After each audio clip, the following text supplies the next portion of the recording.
All right, so a very good evening to everyone. Once again, good evening to all our participants, fellow farmers. You're welcome to another session of the Farm Food Safety Training by the Growth for Sustainable Agriculture Initiative. Today is one of those sessions that I always look up to. Yeah, so I want to say a very good evening to everyone and welcome once more. So again, we are Growth for Sustainable Agriculture Initiative, non-profit organization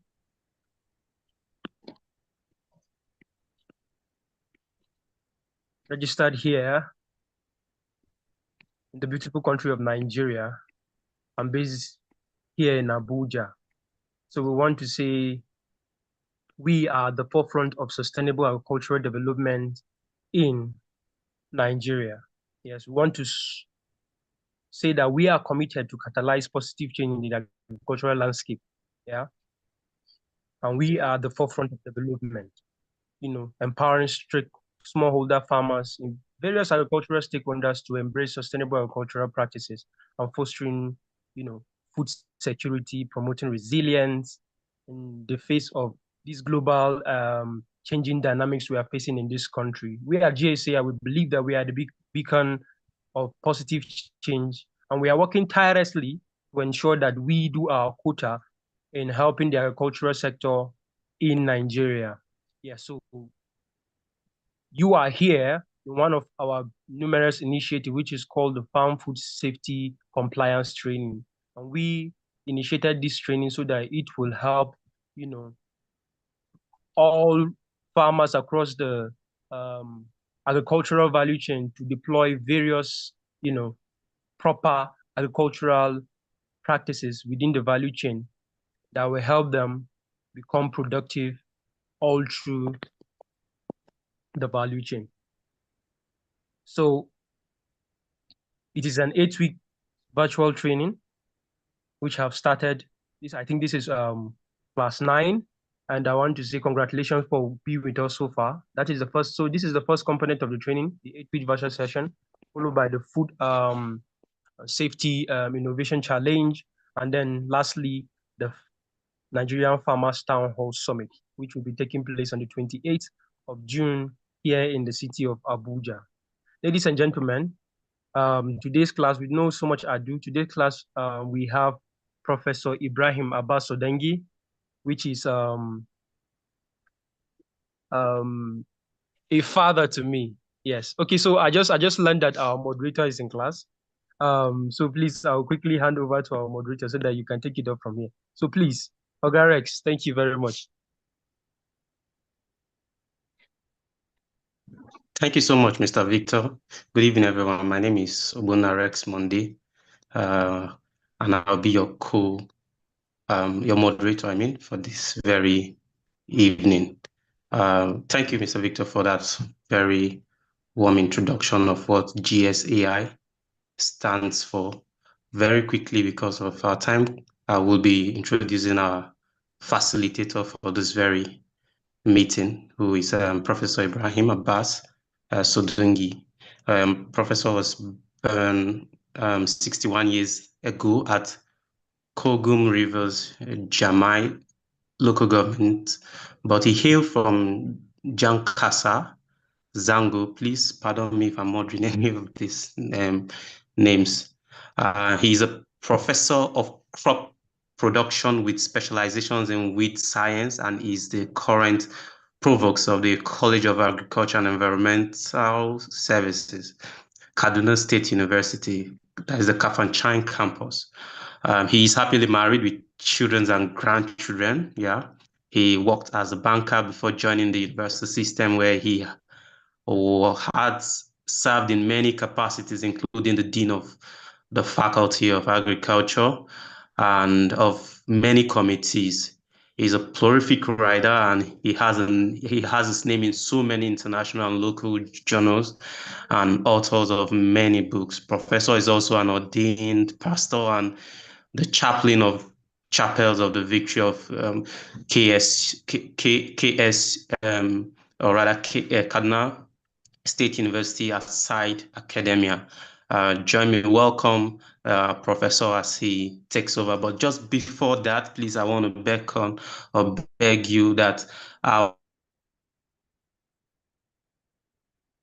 questions for this very section, you can type, have it kept somewhere and paste immediately after Professor finishes his training. This is because we want to, we don't want to miss anyone's question here. Thank you so much, and I welcome you, Professor, to this very meeting. Please join me, welcome Professor as he takes over the stage. Thank you. Okay, thank you very much, moderator, and thank you, Levi. Thank you, everyone that is in class this evening. I'm trusting that we shall have a good time together. Moderator, I don't know whether you will be helping us to control the screen there, or what do you want? What is the practice you want? Okay. Okay. You can be showing the screen from there. Okay. Is that okay? If you don't have like, yeah, I want you to, yeah. Okay, the technical department will take care of that. All Mr. right, Victor? so, Mr. Victor? Yes, sir. Yes, sir. Yes, sir. We'll do that just fine. It's all right. So thank you. Thank you, Mr. Victor. Professor Ibrahim Abbas Sodengi is the name, a professor of crop production. I'm glad to be with you in this lecture. And I want to believe that those of you who are here, you really want to take something home. So I want you to be very attentive. And if you have questions, you can ask me at the end of the lecture. But I will be at liberty to be asking you questions. If I want to elicit an understanding from you, I may pause a bit and ask very simple questions. But you may not have that privilege. Your privilege will be at the end of the lecture. You will ask me. All right, by way of introduction, can we go to the introduction? Yeah, simply put, when we're talking about harvesting, we're talking of a process of gathering mature crops from the field. When you are talking of harvesting, and when you talk of post-harvest, or post-harvest is a process where there are activities such as sorting, grading, cleaning, packaging. So these are activities that take place after the harvest. Now, I will be, when you say harvesting, you're not talking only of crops, but for want of time, agriculture is very broad. It's very broad. You can talk of harvesting fish, you can talk of harvesting animal products and all whatnot.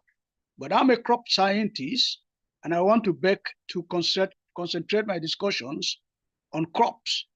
So if I talk about harvesting, without necessarily trying to explain again, you can harvest animals, you can harvest fish, you can harvest this or that. Let's restrict it for the purpose of this lecture to crops. And eventually, even amongst crops, eventually we will zero ourselves to grains. So because even amongst crops, you talk of vegetables, you talk of fruits. So if we want to take it in a very broad way, we may not have the time for such a lengthy discussion. So first, we will talk so much about crops, and then even among the crops, we'll be talking about grains. We will not talk so much about horticultural crops. So most emphasis will be on grains and what you understand as cereals. All right, next slide. Now, the training objectives. What are the things we want to achieve? By the end of this lecture, we are trusting God to have an understanding of what harvesting practices are. We want to also understand what post-harvest practices are. We want to understand or appreciate the importance of good post-harvest practices, especially in grains, like I've explained. We want to also understand, not only understand, we want to know how to practice those post-harvest practices. And then when we talk about losses, post-harvest losses, what do we mean? So these are the training objectives. I am trusting that by the time we'll be finishing, even if they wake you from sleep, as many of you as will be listening to me, you should be able to understand and you should be able to explain some of these practices. All right. Harvesting is the process of collecting and gathering of matured crops from the field or from the garden. You know, nowadays we have a lot of farming practices in gardens. We cultivate crops in sacks and what have you. So we can harvest from the field, from the farm, or just behind our houses. So the process of collecting, the process of gathering of those crops that have matured is what we refer to as harvesting. And what is the goal? The goal is to ensure that those mature crops are not lost. You want to gather the produce from the field, and then you take proper care of them. Now, harvesting practices should cause as little mechanical damage to produce as possible. So if you want to harvest, you want to be very careful to ensure that mechanical damages are not caused, because there could be a lot of losses during harvest if care is not taken, especially depending on the variety of crop that you have planted. In those days or in those years, we used to have some soybean varieties. We used to call it Samsoy soybean, that when you plant it during harvest, may God help you if you harvested late. May God help you if you are able to get 50% of the crop. So depending on the kind of crop and the variety, harvesting could be very, very critical, because you may lose as much as 50% in the field due to shattering if you are not careful in harvesting the crop. So there is need for gentle picking, is it cutting? If you are using sickle, if you are using hoe, if you are digging, for instance, maybe it is yam you are harvesting. Even in digging, if you are not careful, you end up, cutting the yam and leaving a lot of it on the ground. So care is taken when you are harvesting your crops. But before you even go into harvest, there are some indices. There are some things that show that the crop is ready. Next slide, that the crop is ready for harvest. So as a farmer, once you have estimated the number of months that your crop should be in the field, whether by practice or from research. Some crops, right from the time you plant, they will tell you that this crop will last for 3 months, 100 days, 50 days, or whatever, as the case may be. So when you keep adequate records, you'll be monitoring the number of days in the field, but you also be looking at the physiological maturity. Because even if they write 100 days, if the conditions are not palatable, it may last longer or shorter than the number of days written concerning the crop. So there is need to follow what researchers have written, as well as look at the weather conditions and then the physiological maturity of your crop, so as to know when to harvest. So a number of indices, including the skin color. When the crop matures, skin color will change. For instance, if you plant maize, it's common knowledge that in the field is green, but when it is maturing, it changes color to basically brown. We call it senescence. So it's senesces. The color changes to basically or mostly brown. Then the shape also indicates, is an indication or an index of maturity. The size, sometimes you discover that there is a shrinking, or there is when they are fresh, they have not yet matured because of the level of moisture. It is robust, it's big in size. But as it matures, there is a loss of moisture and it reduces the size to what is supposed to be the normal size. The aroma also is affected depending on whether you are talking of fruits, vegetables, or grain. And then in terms of especially horticultural crops, there is the ripening. You see that in most of them, when they have not ripened, they are green. When they begin to ripen, they become yellow or red, as the case may be, depending on the crop you're talking about. All right. The leaves also change, and the firmness also changes. You know, when you test it with your hand, if it is still fresh, if it's not mature, it caves in. But once it is matured, it becomes hardened. And so all these are indices of maturity, indices that show you their crop is ready for harvest. Now, basically, most of the things we shall be talking about today will be the post-harvest practices. The harvest practices are not too cumbersome, they're not too delicate, they're not too worrisome. But most of the things that are worrisome are in the post-harvest practices. That is where a lot of losses are encountered. And if farmers are not careful, the money they spend in cultivating their crops will go down the drain. So you would discover that this lecture or this discussion is of utmost importance. I teach post-harvest, practices in the university, and I know that sometimes people lose up to 80% of their crop as a result of carelessness, as a result of wrong handling of what they have suffered to labor for. And so the importance of this discussion or this lecture cannot be underscored, so as to know that if we're not careful, we may end up losing a lot of things we have invested our time and our money for. Now, some of the things involved in post-harvest practices are drying. That's what we call drying. One of the first things after harvest is to ensure that your crop is properly dry. Many people are in a hurry. When they harvest their crop, they don't ensure that the drying is properly done.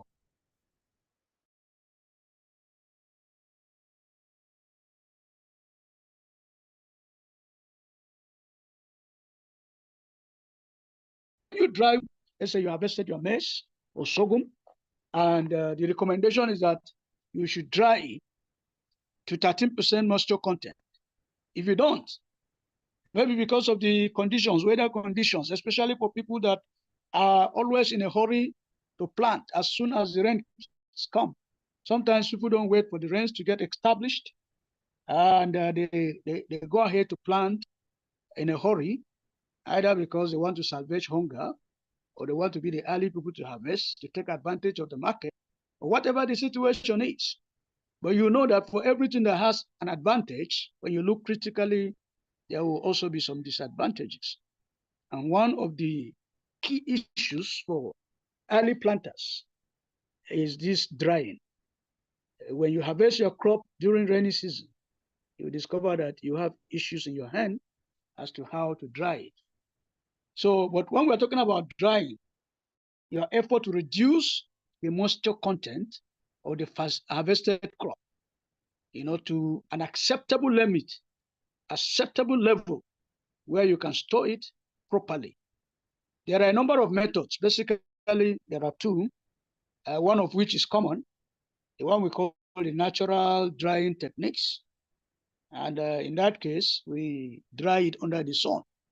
There is a judicious supply of sunshine, especially if you synchronize your planting season and you harvest when the rains are already going, then you will not have much problem with using sunshine for drying. And if you're using the sunshine, it's not ideal to just go and find any ground, just soil, and pour your crops there. It's good to use things like mats, plastic sheets, rocks, or hanging on the tree, or hanging above fireplaces.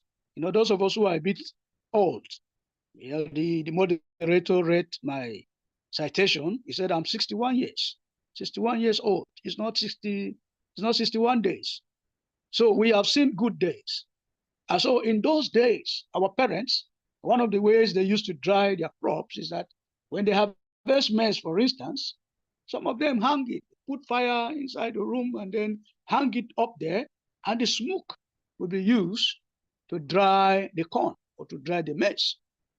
So in those days, even if they harvest during the rains, it was not so much of a problem because they have some methods of drying. So whether you're going to dry it by hanging above fireplaces or hanging on trees. If it is trees, of course, at that time the rains would have started subsiding or have subsided, so you won't have issues with hanging on trees. And then if it is on mat or plastics, which is very common now, people will trash, and then they'll be able to use plastics or mats or cemented floors to dry. Now, there is another method that we call artificial drying. There are dryers here and there, but you see, not many people use this because of the money. They are capital intensive. So if one is struggling, especially since we have so many people that are, subsistence farmers, many people that are not taking agric as a business, they just do it for survival. So if you are talking of artificial drying, of course, there will be a lot of complaints that the wherewithal is not there. The money, to buy those artificial dryers. So in Nigeria particularly, we don't so much practice that artificial drying. But suffice it to say that development and technology is helping matters, and so people are adopting that system. Now, talking about drying, still, how do you monitor the drying of your grain? You can do a number of simple things to monitor. If it is pots, for instance, when you shake, if it is, maybe you harvest cowpea, cowpea, you harvest it, when you shake, if it is dried, there is a sound it will make that shows you that this thing is dry. If it is fresh, if it is not dried, it will just be there. Even when you are shaking, it will not move because it's moist. There's moisture, and so that it's not dry. And some people bite the grain using their teeth. It's a kind of test to see whether it's dry. You and I must have seen situations where somebody will just take a grain, put in her mouth or his mouth.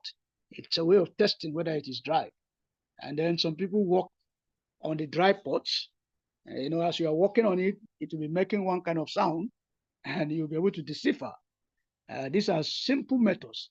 Then some, like a rattling grain in the tin, they will put it in a gourd or put it in a container and shake it, and it will tell them whether it's dried or not. So these are some of the methods. Some people will press it using their fingers or using their thumbs. Just put between two fingers and press it. You will have an impression, or you have an understanding as to whether it is dried or not. Some, just with physical observation, with the seeing of the eye, they will be able to know that this thing has actually dried. All right, what are the advantages? Next slide. What are the advantages of adequate drying? Now, when you ensure that your crop is properly dried, you stand to gain the following advantages. One, it reduces bulkiness. You want to transport your crop from one place to the other, and if it is still fresh, it's bulky. Maybe what you would have, used 2 bags, jute bags, to carry from Kafanchan to Abuja, for instance. If it's properly dried, you end up having 1 bag or 1.5. So thereby reducing the bulkiness, reducing the expenditure for transportation.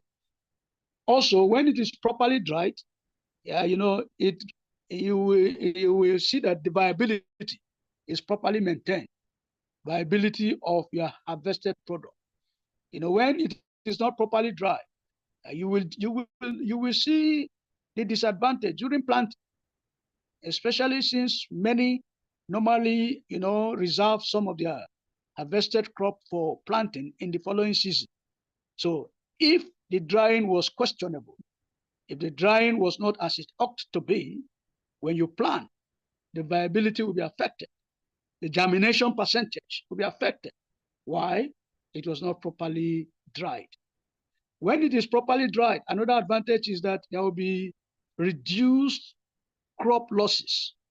The losses will be minimal because when it's not properly dried, the moisture content, as high as it is, will affect the storability, the duration of storage. In fact, it will even be a facilitator to infection by all kinds of insects. All right. Another advantage is that it reduces the chances of aflatoxin and all kinds of molds. There are some kinds of things that even when you keep in the store, because of the moisture content that was high, it affects the storability. When you dry well, the shelf life is prolonged. It stays longer.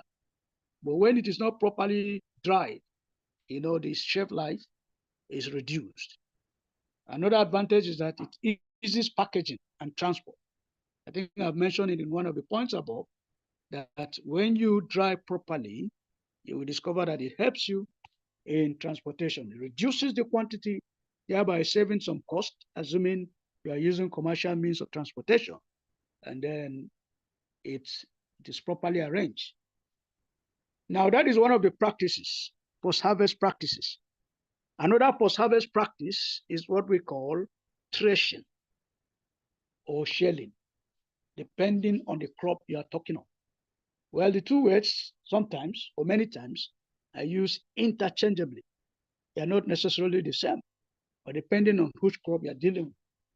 So this threshing is a process of removing or separating grain from the plant by either rubbing or impacting or stripping action. You will discover that sometimes when people get some sticks, if it is cowpea, for example, you will see that when it is dried in the pot, people can just get some sticks, put it on the ground, on the floor, cemented ground, plastic or something, and then use those sticks to beat. You see them beating it or hitting it. What they are doing is they are trying to do what we call threshing, so as to separate the grain from the remaining part of the plant. All right. And another way they do it is done, in most cases it's done manually, but it can also be done mechanically. Thanks to technology. We even have the local technology. A lot of people who plant maize in good quantity, they don't have to be suffering, trying to thresh the thing one after the other. There are machines now fabricated that can help you in doing that work. And a lot of us, I'm sure many of you listening to me now, must have used those kind of local machines at one time or the other. So there are the local ones, there are the highly technical ones that can be used to help us in threshing. You see, traditionally, beating grains to thresh them is common. Like I've told you, the use of sticks. And sometimes, if it is groundnut, for instance, that's where we use the word shelling. You will discover that you use your hands to break it in order to separate or to remove the grains from the pot. Still talking about threshing, there are some principles that are very important. There are some principles that will help. The general principles are that it reduces losses during winnowing. When you thresh them on the mats or cemented blocks or smeared ground. You will discover that when you are winnowing, at least it's in a place where you can gather some of them that we scatter. But if it's on bare ground, you discover that there's still going to be a number of losses. But if you use a mat, you use a plastic, you use a place that can gather. So during winnowing, it's easy to gather your grains together. Thresh early to reduce crop exposure to birds, rats, and other pests in the field. A number of some people, even after maturity, they'll still leave it in the field for a long time, thanks to technology that the aspect of shattering has been greatly reduced. But be that as it may, there are also prey, there are rodents, there are things that will also want to compete with you in harvesting your crop. That's why some people believe that when they leave their crop in the fields and birds devastate, they will say, well, that is God that has given them. But it's not everybody that will be glad that bats or other rodents or things have contributed in harvesting your crop for you. No, it means you know how you suffered, you know what you spent to cultivate those crops. So it's good to harvest in good time. And when you harvest, it's good to thresh, except if it is a crop that maybe as part of your storage technology or storage methodology, you still want to leave them unthreshed. There are certain crops like that. You leave them unthreshed, and it helps. In that situation, they are not attacked by insects immediately. So if your reason for not threshing in good time is to also help you in your storage, that's a different ballgame. That's a different thing. But if it is not, it's good practice to thresh in good time. Then I've already talked about drying. Dry thoroughly to reduce the moisture content. And when you reduce the moisture content, it makes it qualitative. It increases the storage life, what we call the shelf life. Sorting is also very important, especially to maintain some, if you want to keep some seeds for the next year or the next planting season. It's not every crop that you go back to buy hybrids. I was talking to some people recently. I said one of the problems we have nowadays is that, when people buy hybrids, we are taught, I also teach, that when you want to use hybrid seeds, you don't go to the open market to buy every year. I mean, you go to the open market, you go to seed companies. You go to seed companies to buy every year. You don't go to the open market to look for hybrids. If you go to the open market to look for hybrids, it is bad practice. Hybrids are supposed to be produced every year. Is hybridization between different varieties or that you have decided to bring together by way of breeding or genetics. So, but there are varieties we call open pollinated varieties. Open pollinated varieties. So if you plant these open pollinated varieties during harvest, you'll be able to carefully select those ones that you see that are looking good and preserve them for the next planting season. Now, if that is the case, you would see that there is need for sorting so that during the process in the post-harvest handling, you need to carefully sort out the ones that are good looking, the ones that are properly dried, the ones that have good physiological maturity, the ones that are not shriveled.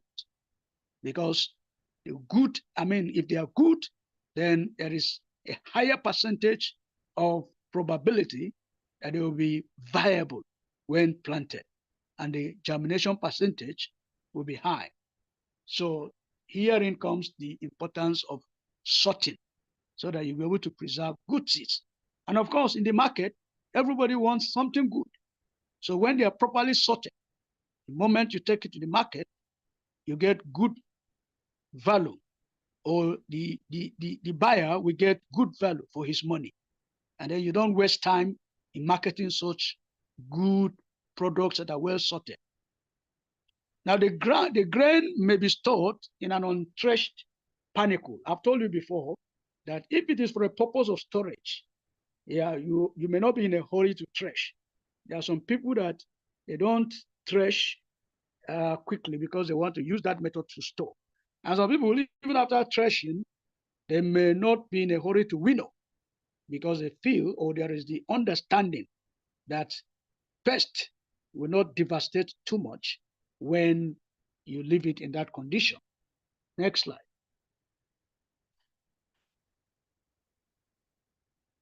All right, let's talk about cleaning and winnowing.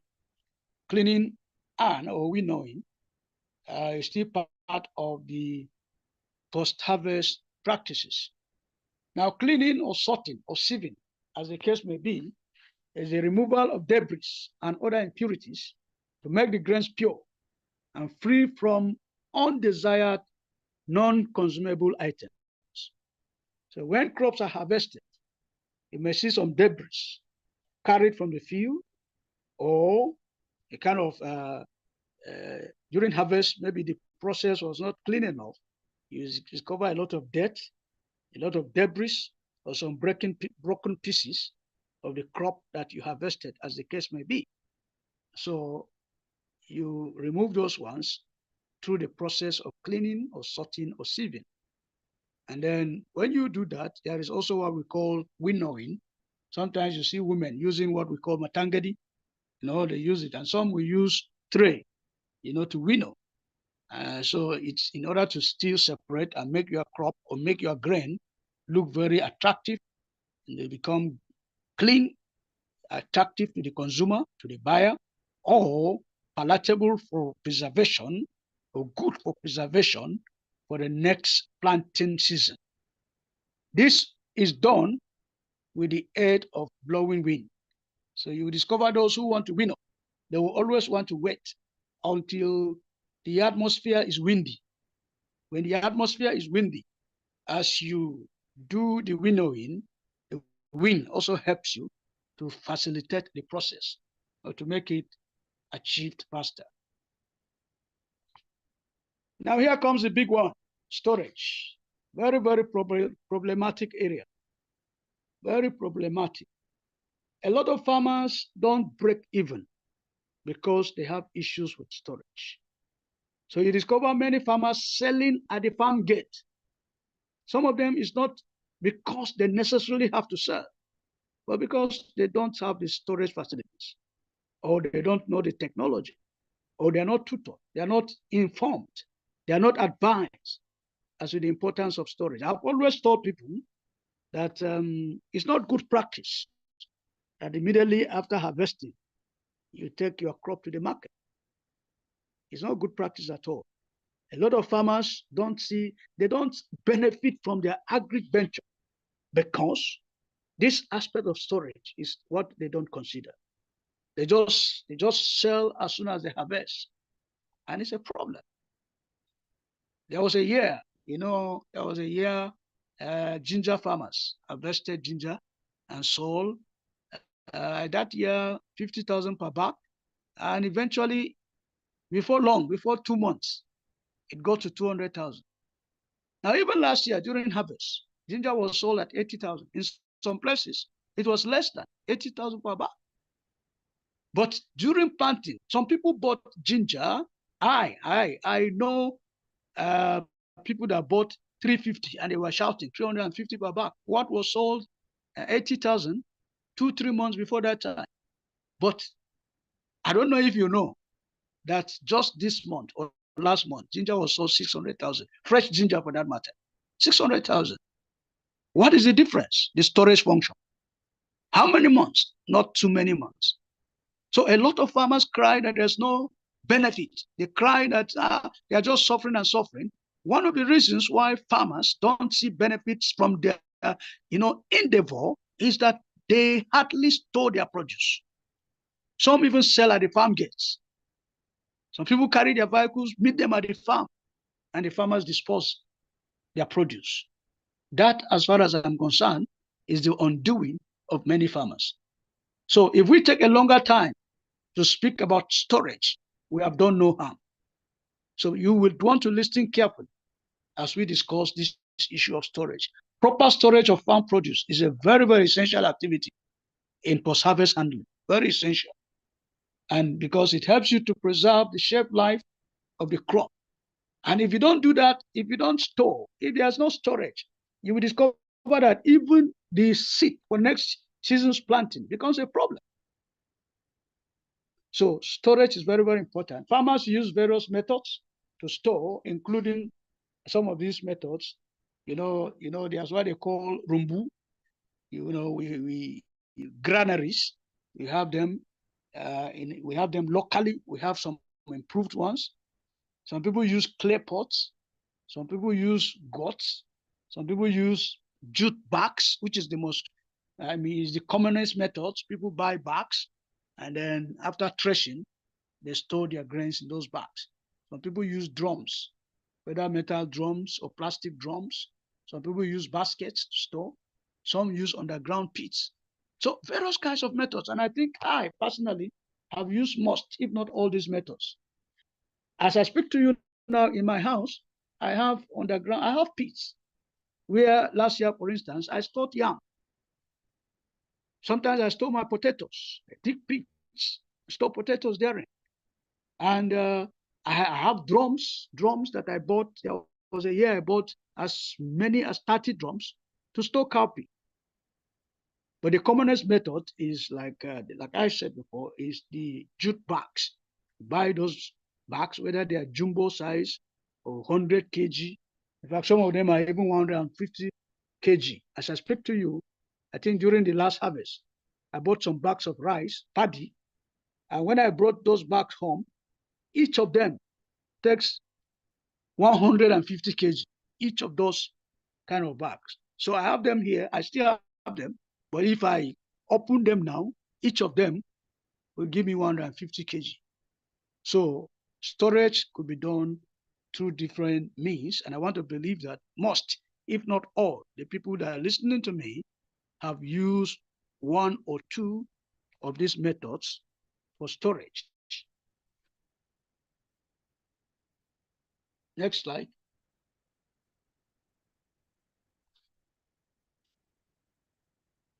All right, what are the factors that influence the choice of the storage facility or the storage methods that you want to use? One of them is the quantity of the produce you want to store. The quantity of the produce is very, very important. So if the quantity is much, the quantity will determine the method. For example, I was telling you of digging pits for storing yam. If I have plenty yam, plenty, I wonder how many pits I would dig and how much land do I have to be digging such pits. So the quantity matters. And then the period of storage is also very important. You know, the facility you use or the method you use is also determined by the period. Availability of the construction materials. Maybe you want to construct silos. I didn't mention another method. I just told you some of them. You know, silos. You know, silos are things that sometimes government construct. You pass, those of you who have been to Kafanchan before, or a number of places, there's a place we call flour mill. When people come, they say flour mill, flour mill, flour mill. Those things were constructions actually by government. We call them silos. The intention was for storage. The intention was to buy grains and store. Because with those years, they talked of, you know, strategic grain reserves to buy and store, you know. But many people are not, many government agencies are not using them. They are there. Those projects are comatose. They are empty. And they won't even allow people who are interested to use them to use. A lot of common people would have been happy if those things are released to them to use, those silos. But be that as it may, I'm saying that availability of the construction materials is also a key point to consider the method you want to use. And the cost of construction. If you want to say, okay, I want to use silos for storage, will you be able to afford the money? If you can afford it, will you be able to break even? You have to look at the cost vis-a-vis the produce that you have and the ability to break even, the profit that you want to make after sales. So when people look at these things, they will say, well, we will not be able to break even. So let's sell it. Let's sell it at harvest. So some people sell at harvest, not because they want to, but because they don't have the wherewithal to be able to store them to such and such a time where they'll be able to make good profit so as to see the dividends of the investment they're making. And these are some of the reasons why agric, especially before now, was not considered as good business. You know, many people will just think that agric is for subsistence farming, I mean, just existence, just for their family. But these days, we have what we call agripreneurship. Seeing agric as a business, really planning and strategizing, including the fact that you don't have to sell your produce at the point of harvest. You have to strategize, you have to plan, you have to be able to do some storage if you must see the dividends of the investment you are making in agriculture. All right, the store must be kept in good condition. When you're talking about storage, the store must be kept in good condition. You need to go to some stores and see how dirty they are. How dirty they are. Even the store, the look of the store itself is attractive to pathogens, attractive to rodents. Some people just are too careless in the way they leave their stores. So when you talk about post-harvest practices, these are key, these are germane, and they will determine whether your effort will yield dividends or not. So if you must embark on storage, the store should be kept in good condition. And what is the benefit of doing that? It will keep the grain dry and cool. If you keep it in good condition, then it will provide protection against rodents, birds, and other, prey like that we want to prey on your produce. And then it should be theft proof. What do I mean by that? Your store should not be hidden in a place where thieves find it comfortable, where even the location is a temptation for thieves. There are some people that, they are not strategic in thinking of how to site the store. Anywhere that's available, it's okay for them. But that should not be the case, because it's your hard-earned money, it's your sweat that you have suffered to get. So the store should be in a place where it's easy to see. People passing can see it. Thieves are not tempted to think that nobody sees what is happening there. It's a hidden corner, and so they will be tempted to steal them. So let the store be properly located, so that you will be monitoring it from time to time. The store should be sited in areas that are not prone to flooding, because if there is flooding, all the effort you had made to dry your produce, now you allow water to enter, then it becomes a problem. It becomes a problem. They should not be placed where high winds may damage the structure, or some trees there will damage the structure, So the location, all we're trying to say is that the location of the store is very important. The store, next slide. The store should have a roof to keep rain off the structure and to provide shade during the heat of the day. The store should prevent groundwater soaking into the store. The structure must be raised off the ground. There are some places that water will be coming from the floor. Maybe it's not well cemented or it's not well located. So you are making effort to protect the up, but the ground is also problematic. And that is why when you want to have a store, you want to store produce, you want to store, there is need for, you make some wooden material, either metal or wooden material, raise, put it on the floor before stacking your bags. If you're using bags, put some wooden material, construct them, or metal, construct them, so that there will be no direct contact between your bags. The sacks you are using, they should not be directly on the floor. If they are, and that could affect the grain or the material that you are storing. And again, it should not be touching the walls.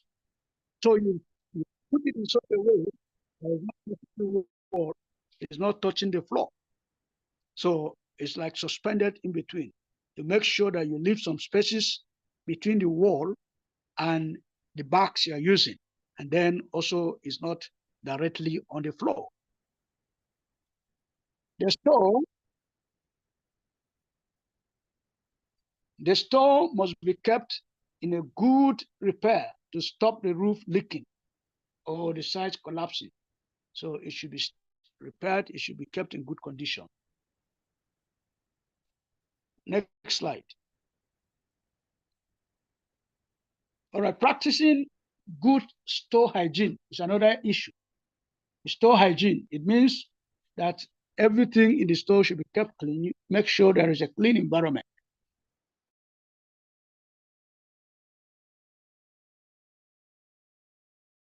I'm feeling guilty also. I'm feeling guilty that I just peeped at my store not long ago, where I stored some material, and I discovered that the environment is not properly kept. So the way I'm feeling guilty now is that almost immediately after this lecture, I must ensure that that store is properly taken care of. So the store should be clean. That will help us, in ensuring that your produce is well preserved and well stored. The store surroundings should be clean so that there is no vegetation or rubbish, no grasses around, things that have the propensity to attract rodents, to attract other things that will prey on your produce. You must be able to take care of that. Livestock should be kept away from the store. They should not be allowed to browse or sleep under the store. droppings should be cleared up as they attract rodents. So if you allow livestock around the place, you discover that their droppings, are inimical to these things that you have stored. They will attract all kinds of things that will prey on the produce. So care must be taken. That's the point we're making. Care must be taken to ensure that there is proper hygiene around the store place. Whenever the storage containers are empty, they should be cleaned. Clean them. When the containers are empty, ensure that they are properly cleaned. Second-hand sacks, those that have been used, you have emptied them. Ensure that you dip them in boiling water so that if there are any bacteria or any fungi or anything that remains, they will be killed. So that is proper sanitation, because you know that any little thing that affects your store will cause a lot of losses. There was a year I had a problem with some cowpea that I stored. I stored cowpea. When I say cowpea, the layman may be wondering which one is cowpea. That is what we commonly know as beans. I always tell people, when you go to the market or you go to restaurant and you say, give me rice and beans, well, for the layman, it can be permitted, rice and beans. But for professionals, what we ask for in the restaurant is not rice and beans, it's rice and cowpea. When you talk about beans, you are talking of things like waken gida, things like wake mada, things like wake soya. That's what we call beans. But these white beans, permit me to use the word beans now. The one we call beans, these white ones, these alele, working alele that we are used to, is actually cowpea. All right. So I had cowpea, and unfortunately for me, I bought drums. I bought a number of drums for storage. These big drums. I bought them for storage. Little did I know that they were before then they were used for palm oil, to transport palm oil. And the person I bought from said he cleaned them, that he washed them. I washed them. They are all clean. And I took it for granted. I assumed it was true. Little did I know that each of them had some little palm oil inside. So by the time I poured my cowpea inside, and I was boasting that I have stored the cowpea properly, And when you store in drums like that, the need for even putting chemical may not even arise.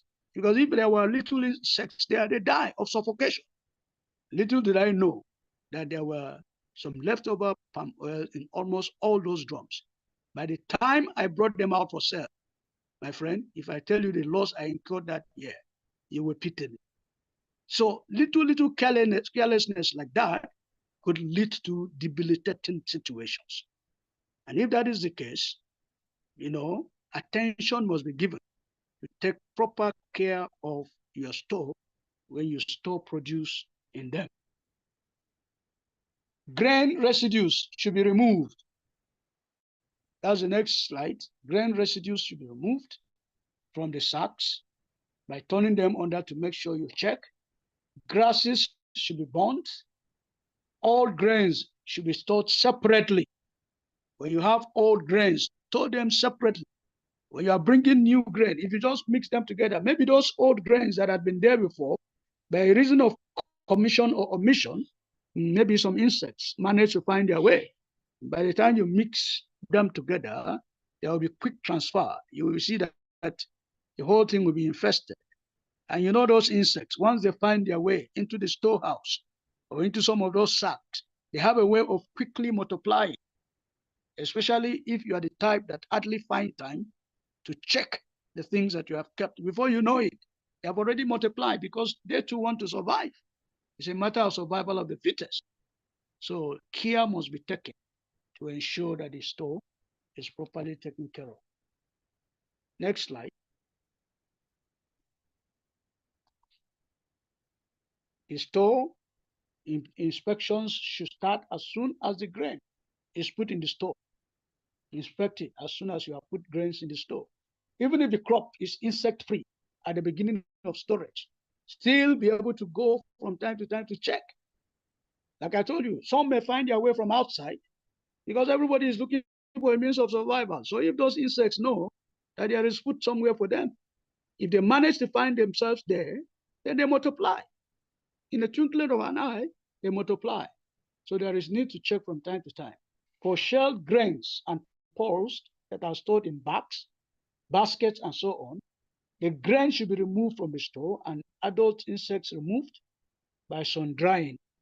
So occasionally, if you are storing for 6 months, for instance, for 6 months, it is wrong practice, it's bad practice to keep it from month 1 to month 6. You have not gone to look at it. You have not checked. Good practice will be that maybe halfway or even 3 times during that period, you try to check what is in your store. You try to check the bags to ensure that it's okay. And if there's a little question mark, you can treat again. You can treat. By the way, some of the things we use in storage, they don't last that long. Some of them will hardly last the 6 months or 5 months that you want to keep your produce. So you check. And if there is an issue, then you can also retreat. The store should be quickly repaired if there is any damage that is noticed. Now we are almost getting to the end of this discussion where I will allow you to ask questions if there are. So let's go to the next slide where we will discuss post-harvest losses. Post-harvest losses. Post-harvest losses refer to quantitative and qualitative losses that occur to grains after harvest. There are a number of things that could be responsible for that. There are losses that can occur because of the following reasons. One, inappropriate pre-harvesting handling. When the harvesting is not handled well, maybe there are injuries, injure the crop during harvest. That's why I told us from the beginning, ab initio, that the handling must be careful. For instance, you're harvesting and the grains are broken. Sometimes it could even be during threshing, especially if it is the mechanical type. I had a problem some years back. I harvested cowpea and brought a mechanical thresher, and the people that handled it were novices. Little did I know that they were not experts. So you see, there was a fault there. Maybe I should have done my survey to see how good they are in threshing. Because it's not just enough to have the machine. You have the know-how. So I brought somebody that did not have the know-how. The machine was there, but the pressure that he applied was too much. And so most of my cowpea were broken. So you see a problem. In fact, because they were broken, at the time that I wanted to sell the cowpea, I went to the market to find out. I can't remember how much they were selling, but let me say, if the price of the good one, the good grains, was 2,000, 3 different people said that they would be helping me if they paid 1,000 per month because it was broken. The only salvation I had was that I was not pressed. I was not hard pressed for money. I was not desperate. So when, as a farmer, the marketers discover that you are desperate and something has affected your grain, they will do what the Hausa man says, so 3 different places I asked, they were selling a mudu 2,000 and they said 1,000. I laughed. I went to another place. They will have a gango. But thank God I was not desperate. I kept it. Eventually, the price increased and I was able to salvage a little, at least a chunk of the money. But what is the bottom line? I'm saying that though there was the machine, there was the thresher, but the person that handled it was not skilled. So he applied much pressure and they were broken. So as a farmer, when you want to hire somebody to do certain jobs for you, you have to be able to ensure that the person knows how to do it. If I let him do a little quantity and you inspect it, if it is not properly done, you can dismiss the person and look for a better expert. Number 2, inadequate farming equipment is another problem. in the post-harvest losses. So if you don't have adequate farming equipment, it starts affecting right from that stage, and it goes down the line. Poor grain handling, we have said that over and over. Poor grain drying systems. If you don't dry it to the required moisture, then it will affect the storage, and it will cause losses. There will be great losses. Poor, drying system, poor grain storage will also affect, it will bring losses, great losses, quantitative losses, qualitative losses. Next slide. Types of crop losses. We have different types of losses. So we discuss this and then discuss one other slide, and that will be it. And then I'll allow you to ask questions if there are, or to make your comments. So types of crop losses. There's what we call quantitative loss. Quantitative loss. In this case, there is a reduction in the weight of the produce, which may be as a result of a portion of the grain eaten up by insect pests or rodents, or due to spoilage. So quantitative, in terms of quantity, loss in quantity. So it may be some things that devastated the field and were able to eat up, or they ate up your grain. You see, agriculture, it's good, very, very good. But sometimes it can be frustrating, especially when certain things happen in the field. I used to go to my village to farm, but this year I decided I'm not going to go there. In fact, about 10 hectares of land in my village, I've just given them out. I said, we should farm them. Why? Last year, I know the quantity of cowpea that I cropped in my village in Kogom River. And at the end of the day, about 5 hectares were devastated by cattle. No, the 5 hectares were devastated, a combination of cattle and pigs. There's a village near that place. So during harvest, since I live in Kafanchan, and the farm manager I had, I don't know what happened, but they were devastated. They were eaten up. And then another portion was stolen. People went in the night and harvested. By the time I sent people, when they were to harvest, one of the farms, I hired about 30 people to go and harvest. By the time they went there, I was in a meeting in my office when they called, and some of them were crying. Some of them were crying when they saw the level of devastation and they saw the theft. So I just laughed. And some people in my office said, you had this news and you're laughing. I said, what will I do? But what I would do was that this year I decided not to farm there. All right, so you will discover that quantitative losses can happen as a result of things. When we talk about rodents or talk about these diseases, human beings can become the rodents. But may God deliver us on those kinds. That is what we call qualitative losses. Here is damages or contamination of the grain. Qualitative. By the time, mechanical damages or kind of contamination as a result of careless handling or one thing or the other could cause qualitative. So in terms of quantity, the quantity may be there, but when people look at it, it's not qualitative. Looks one kind, it was not properly, broken here and there, and things like that. It's qualitative loss. Another kind of loss would be nutritional. In this case, it's a reduction of the food nutrient value of the crop as a result of quantitative and or qualitative loss. Sometimes you don't even allow it to mature well, sometimes it's not properly dried, and so the quality, the nutritional value will be affected. There is what we call germinative loss, reduction in the seed viability. Like I mentioned before, if they are not properly dried, viability or germination percentage will be greatly affected. So that is germinative loss. There is what we call economic loss. That's the main demand. All these other losses will eventually culminate into economic loss. In this case, there is a reduction in the monetary value of the product as a result of all those previous kinds of losses that were mentioned. So if somebody looks at your crop, it was not properly dried, it did not mature properly, you didn't allow it to mature, maybe because you were in a hurry to take it to the market, one thing or the other. But when they look at the quality, when they look at it, they say, no, this thing is bad. And the market people, the moment they say this thing is bad, they begin to do all kinds of things to make sure that the economic value is greatly diminished. So once there is anything that will give reason to the buyer, then he takes advantage of that and does caricature, all in a bid to make sure that he pays less for your produce. What are the causes of post-harvest losses?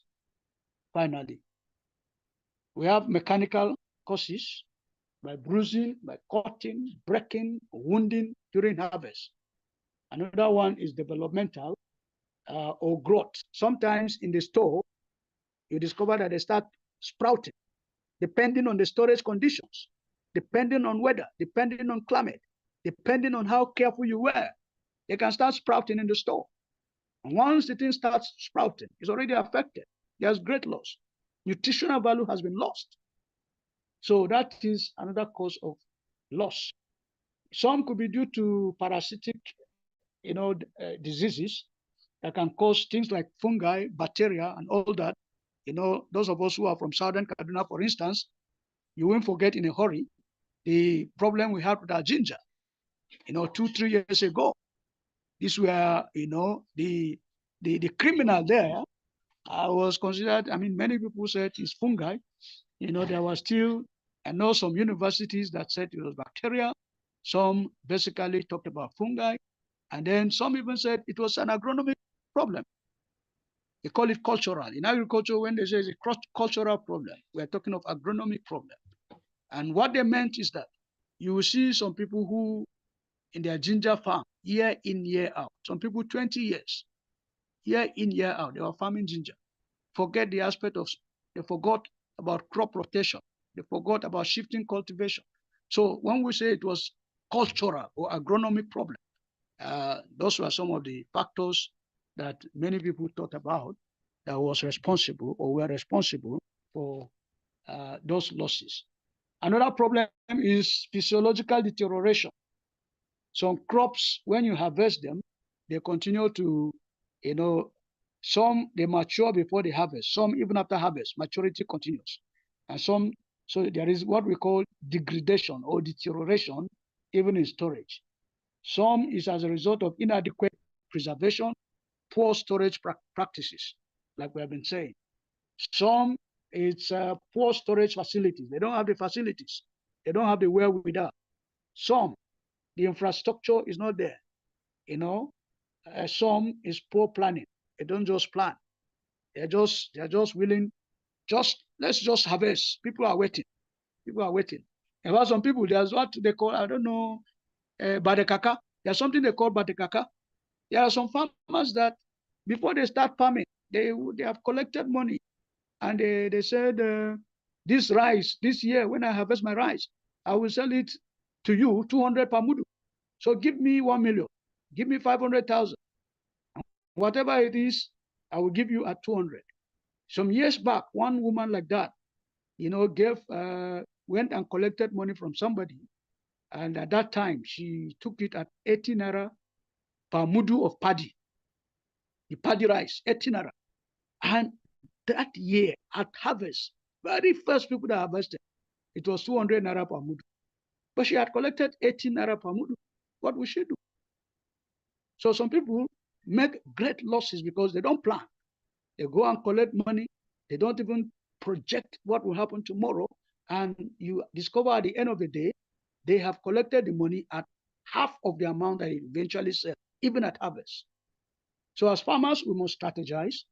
As farmers, we must think so that we could benefit from the endeavor of the farming. Now, these are the things that when we talk about harvest and post-harvest practices, we're not actually, it's not the chain, the value chain. The value chain, when we talk about, there will be some aspect of processing, aspect of marketing. Those things, I'm sure from time to time, as the organizers organize lecture, you would be treated to such things. So I want to pause here and ask if there is any question you want us to interact with, or if there is any contribution that somebody wants to bring. It's going to be an interactive session.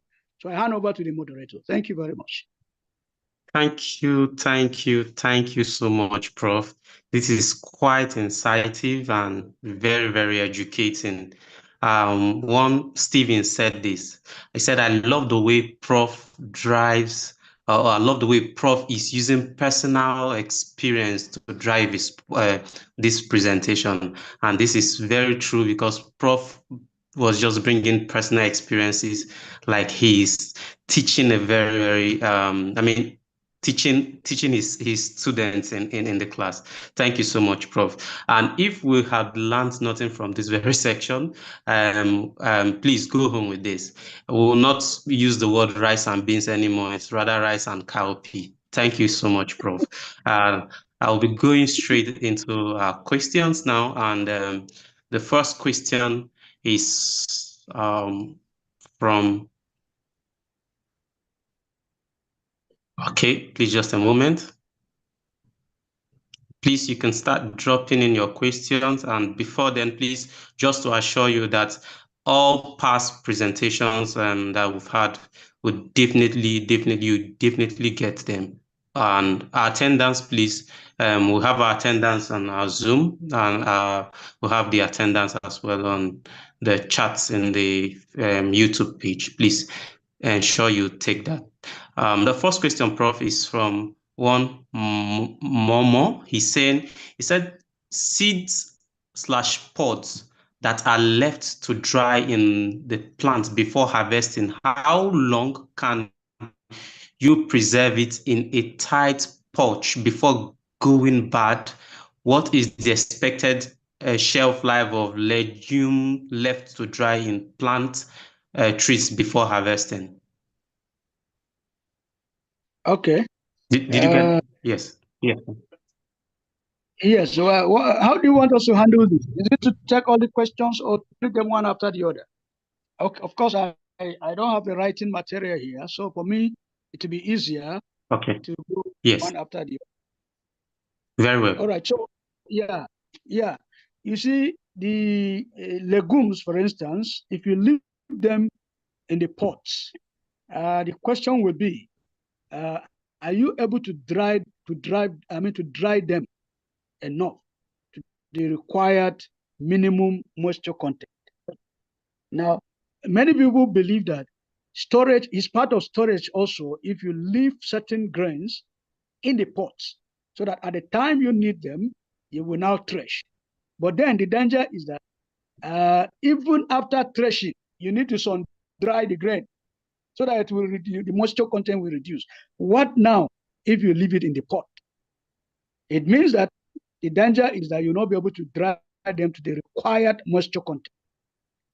So by observation, you may not, it's not a hard and fast rule to say, keep it for 2 weeks, keep it for 1 month. Just like weeding, for example, you want to say, if you plant maize, weed after 2 weeks. I'm a weed scientist. I always tell people, you can generally say weed after 2 weeks. What if you planted and there was no rain? They have not even germinated, or they barely germinate. And if you are going by the books and you say weed after 2 weeks, where will you see the weeds? So there is no hard and fast rule. When you preserve it in the pot, you need to be very observant, depending on the weather conditions, depending on how dry it was when you harvested. But if you discover that the weather condition is not palatable, leaving it in the pot for long will be dangerous because the moisture content is still high. So you see, we have discussed that if the moisture content is high, then there is a propensity that molds and other insects will have the freedom, the liberty to infest your crop. Every crop has a recommended moisture content. For example, if you are dealing with maize, they will say dry it to 13% before storage. Now, if you harvested when it was 17% and you didn't thresh it, the tendency is that as long as it remains in the pot, it cannot come down to 13%. So it will affect the storage. Thank you, Prof. The next question is from Hassan Mabi. He said, how do we handle the harvest and management of our crop, especially farmers who live in riverine areas, in terms of flooding if the crop were not fully ripe? Yes, if the crop were not fully ripe, it's an emergency situation. So you have the alternative of insisting that I want to leave it to ripe well, and then you stand the danger of the crop being washed away by flood. So which one would you rather prefer? You have an emergency in your hand. You can harvest it when it is not fully mature, but you also make up your mind that for this crop, I cannot preserve it for seed. It will not give me the good quality I'm looking for. So anything that is emergency, you are not getting the optimum result.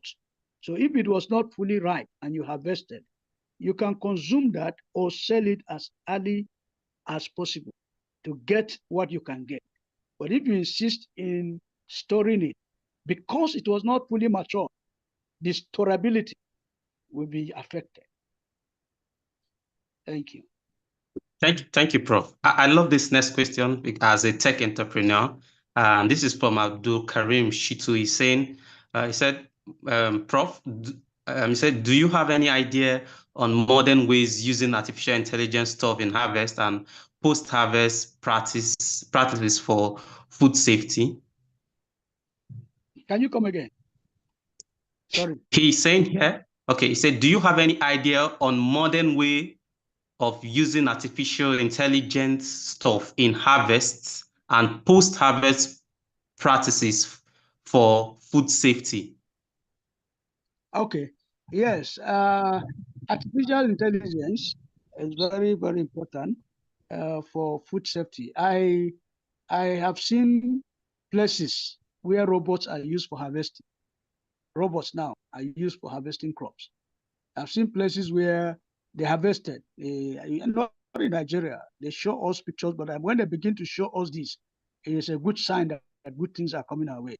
Yeah, they use drones now for many things.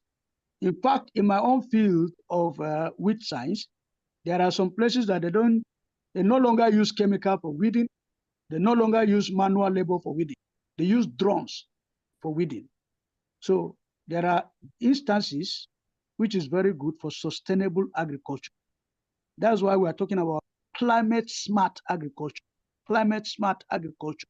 And we're talking of sustainable agriculture. We're talking of resilience in agriculture. If you're able to use technology and things like the AI, things like drones that he's talking about, things like even in tractor now, when we have it, people cannot cheat you anyhow. You can be in Kafanchan, my own place, and send your driver to Abuja to go and work on 100 hectares of land. And you will be here in Kafanchan monitoring every single thing that he's doing. So artificial intelligence is actually very helpful, both in terms of the health of the crop, in terms of reduce or completely abolishing the use of chemicals. It is happening already in some places, and we're trusting God in our place, it will also happen. And in terms of reduced time and reduced drudgery, because if you have artificial intelligence and they are harvesting your crop using robots, they do that very, very fast. They are not tired. So it is applicable, it's good. And I have an idea about that. But practically speaking, it has not gotten to our place yet. In fact, my son, because of my interest in artificial intelligence in doing things now, my last born is in the university. I deliberately wanted him to study mechatronics engineering. Mechatronics. They are the ones that will manufacture drones and all this. And it was because I'm interested in that. I'm already pushing. In fact, I was so happy when I told him about it. And he told me that he had already decided when he was in final year that is what he would do, mechatronics. I shouted hallelujah, that my mind and his mind. Nice one, Prof. Prof, I want a continuation of this question. Though I don't know if I should ask this because you said we are not there yet. I was going to ask you to rate agri-tech in Nigerian. What would you rate it? The level at which we are, looking at the way the world is going. Okay. You said you are in technology, right? Yes, a tech entrepreneur, sir. So help us now. Help us add something to this answer. It's very important. That's the in thing now. Yeah. I'm not so much in the agri sector, but then I'm beginning to pick a lot of interest in it. But why I'm asking is because you are fully there. What would you rate it in terms of how technology is helping agriculture currently? And I mean, you talked about how the losses you got, and you were just laughing about it. It seems like a good risk taker. But then, what would you have preferred to be, or how would technology have helped you, and what would you rate the current level of technology, and what is currently, what would you say is the constraint we are having, why technology cannot do most of the things that we're using a lot of manual labors to do? Well, one of the things is the skill. The skill. Not many people have acquired the skill because they are still thinking. They are thinking some years back, thinking that agriculture is what it used to be. You know, there was a time when I was lecturing in the University of Maiduguri. I had a class that about 500 students, and I asked them one day, "How many of you chose to read agri in JAM?" There were no more than 10. 500 students in the class. There were no more than 10. They were basically people that wanted to do medicine. You know, medicine, pharmacy, all this is the same combination with agri. So if you choose to do medicine or pharmacy and you didn't get, they'll push you to agri because it's the same subject.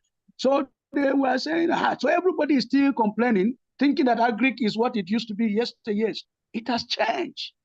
So we need skilled workers that will begin to see the beauty in agriculture and come. So as long as skilled workers, technologists like you, are still thinking that agri is in the yesteryears, we will still be lacking skill. Presently, there's one man that came from the US, and based on what our senator is trying to do, I'm in a team along with that man and two other persons that we are trying to, in fact, we're trying to bring drones.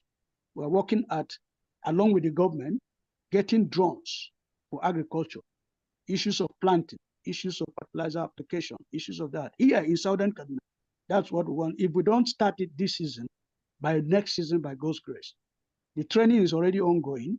They started in one of the universities in the South, that training, and then they want to do it along with us here in Kasum, which I am at the forefront. So it won't be long that you will see these things beginning to happen. I thought you would say amen. Amen. Thank you, bro. The next is from Adeyemi Fatima. She's saying, is there any traditional method of preservation to extend shelf life of crop? There is. Sure, there is. There is. You will discover that, you know, pepper, chili pepper. Very well, sir. If you have grains and you put them, one, you can put them in plastics containers. You put them there. It's airtight. So whether you put chili pepper or not, it's a preservation itself. Putting them in containers and covering. But again, if you put them in those containers and put chili pepper, if there were insects inside, they will die quick. So first, there is death by infection. So that is another way. Then there are some pesticides that are not they are not synthetics. For example, maybe some of you know the plant they call Azadirachta indica. Neem tree. That's a common name because some people will say, which one be Azadirachta again? So neem tree. You can use that as a natural pesticide to preserve some crops. So there are natural ways and that you can preserve. Yes. Thank you, Prof. We will be rounding up this very session because I'm already getting the notification to so do. But before then, this is the last question for Prof. Before we bring up 3 persons for appreciation message here. This is from Hassan Mohammed, Prof. Hassan Mohammed is saying this. He said, thank you so much, Prof. He said, sir, is there anybody, like body, and as an authority, body as governmental body that deals with farmers or marketers abusing preservation of agricultural produce? A friend bought beans in Sokoto State here. She nearly died because of the chemical used to preserve that beans. This is terrible. Yes. Well, somebody asked a question in the chat He said the chili pepper, is it dried or fresh? It's dried. I read it. So it's dried pepper. Then is there anybody that is charged with that? There is supposed to be, but they have been compromised. Because, yes, there's supposed to be a body. When I was in Maiduguri, let me tell you, the biggest market for cowpea in West Africa is in Muna Garage in Maiduguri. Muna, a place they call Muna, that's the biggest. There was a year some people died in Lagos. Research finally showed that some people preserved the cowpea there with a chemical, and it did not last. They're supposed to have a period, a safe period of about 3 months. And once the price increased, they didn't care whether they have stored it for 1 month or for 2 weeks. They sold it. And anybody that ate it, some people died as a result of that. So there is supposed to be a body, but those bodies are somehow compromised. They don't do their work. And even when they catch a culprit, it's not treated in a way that it will be exemplary to others. So if you catch somebody who treated his beans, his cowpea, with a chemical, and then you did not handle him the way it should be handled, nobody will learn a lesson. Maybe because I know you, it's my brother, it's my sister, and they're not treated based on the wrong they did. Another person will do it.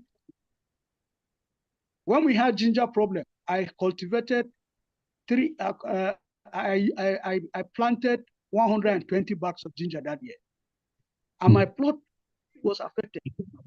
I refused to sell any ginger as seed because I said if there was a disease in my farm, I felt I would be doing wrong to humanity and to God. Wow. Carry a disease and sell it to anybody to go and plant so that the disease will also follow his farm. I made sure I split it and dried it and sold so that I will not sell seed to anybody. So there is a body existing, but they are not actually doing what they should do. Thank you so much, Prof. Thank you. This is a well-spent time with you. We would have loved to continue because of time constraints. We will be bringing 3 persons up. But before then, I think I'd like Executive Director to come up quickly to usher those persons in, if he permits. All right. Okay. So, Mr. Yes. Rex, Mr. Okay. Augusta, thank you very much. Okay. Thank you very much. Prof, thank you very much. Ladies and gentlemen, Prof happened to be my mentor. Prof happened to be he's my father, my spiritual dad. He's everything. You know, he lectured me all through university to what I am today. So trust me, all I'm seeing in the comment section, I was like, yes, this participant will have a good ride today. And of course, I believe you all had. And so, Prof, we want to say a very big thank you. And to all those that will come to appreciate Prof, I want to let you know that on Sunday was Prof's birthday. And so, of course, as you come up, tell us where you are joining us from. And then, of course, wish Prof a happy birthday and appreciate him for these excellent lectures. And also, I don't know if Professor Wapa is still on the call. He wanted to also just say something little. I don't know if he's still on the call. If Professor Wapa is on the call, please, we would love his hands to come up so that he can also say hi, because I spoke to him earlier. One of his class he missed, but he just wanted to come and say hi to the participant and also appreciate them and also encourage them a bit. So if Professor Wapa is on the call, please, I would love us to spotlight him. If he's not, quickly I'm going to go before our executive director, that's Mr. Black, comes up to also appreciate Prof. Let's call in Ifeanyi. We'll unmute you now. Please do well to appreciate Prof.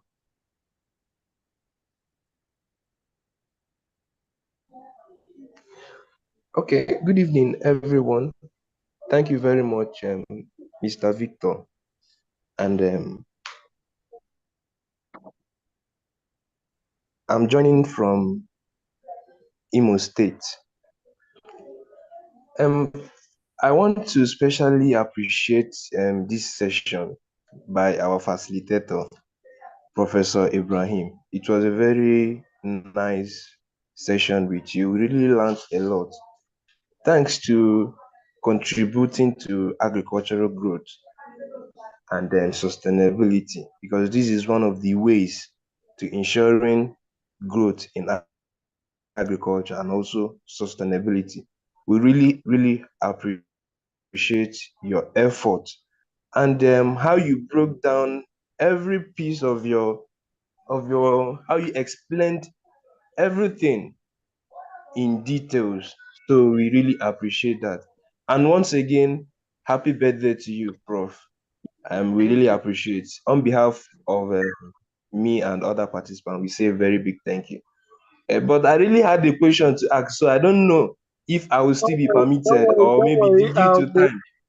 Don't worry, and we will speak to Prof. If there is an opportunity, we'll share his maybe LinkedIn or other email so that you can forward your questions to him, and he would also reply back. So, of course, we'll communicate that with you guys later on. All So, right. thank you very much.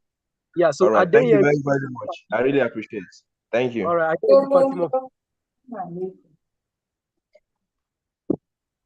Fatima. Thank you very much. My name is Adiem Fatima. I'm calling from Lagos.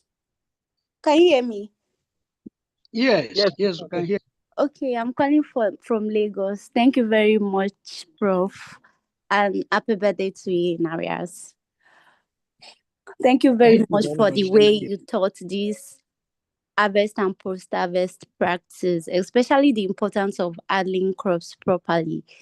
You didn't just teach it anyhow. You taught us exactly. I mean, the fact that you were even relating it to real life examples can help us see agriculture from a whole new perspective. Thank you so much.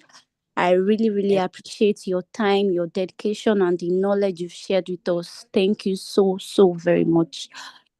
And honestly, storage in agriculture, harvesting cannot be overemphasized. I mean, we are farmers. We are going to feed the nation. All right, sorry, thank you. So we have to, because of time, Prof. This needs to leave. So quickly, Rui Ayabo, quickly, thank you, please. Yeah, we appreciate you. Hello, right, good evening, everyone. Yes, sir. Can you hear me? Yes. Good evening, everyone. My name is Rui Ayabo. I'm calling from Kaduna State. Prof is actually my lecturer. He has taught me both spiritually and he has impacted knowledge on me. I want to really say thank you for this great teaching today. It was very impactful and insightful, and happy birthday to you, Prof. We wish you many more years ahead. Thank you very much. Thank you, Ria. Thank you. Yes, sir. All right. So lastly, Ifyang Ita. Okay, good evening all. Thank you very much. Happy birthday to you, Prof. I so much love the way you, should I use the word, you use storytelling to drive today's point. That is the key thing. And nobody can talk about agriculture without harvest and post-harvest. Thank you very much, sir. And even the last point you made to us, some people should take it very well, the organic methods of the preservation. You talked about neem leaves and the chili pepper. Thank you very much, sir. God bless you.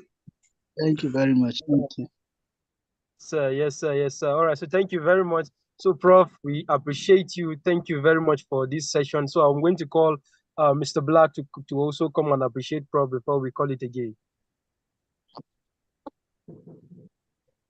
But I didn't see where they said we should go back and okay. Hello, Prof. Hello. Hello, Prof. Happy birthday to you. Thank you very much. Happy birthday to you, Prof. Thank you so much. Yes. Thank you so much. Very beautiful class. I, for one, as a farmer that has been farming for over 10 years plus now, I still have learned something new. And these are one of the things you get. These are one of the things you get when you sit at the master's feet to learn. Thank you so much for taking so much time, giving so much value to this class. And like I keep saying, I need the students to know that you are not being paid for this. the value you have given, the quality is commendable.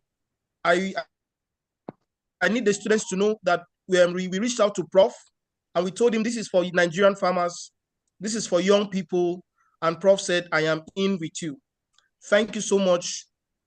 We sincerely appreciate.